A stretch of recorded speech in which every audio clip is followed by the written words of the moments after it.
In 2018, the Russian Wagner Group thought they had a brilliant idea: attack a U.S. base in Syria. What followed was a modern-day example of went down. The target? An oil facility in a demilitarized zone. Wagner saw dollar signs. They'd crushed rebel forces before, so they figured this would be another easy payday.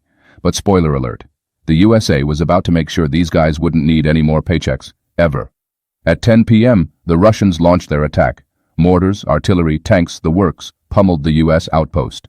American troops immediately returned fire, holding the line with small arms. Meanwhile, the U.S. Secretary of Defense called his Russian counterpart, "Call off your guys." Russia's reply, "We don't have anyone there." The U.S. response, "Understood."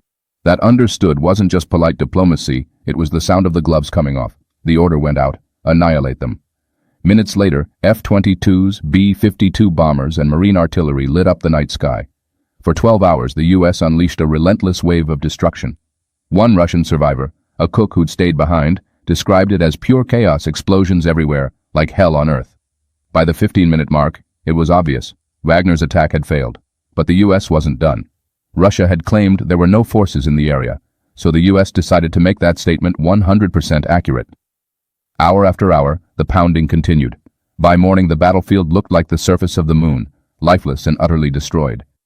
Wagner's confident column of tanks and troops reduced to nothing but twisted metal and scorched earth. When it was all over, the U.S. called Russia again. "There are no forces left in the area. You're welcome to collect the wreckage." Russia didn't reply. Unofficially, Wagner lost anywhere from 200 to 400 men. The U.S., not a single fatality, just one scratch on a Syrian ally.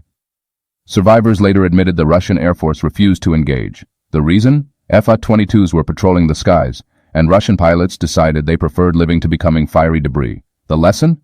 Don't mess with U.S. troops unless you're ready to face the full might of the world's most powerful military. Actions have consequences, and the U.S. delivers them with precision and overwhelming firepower.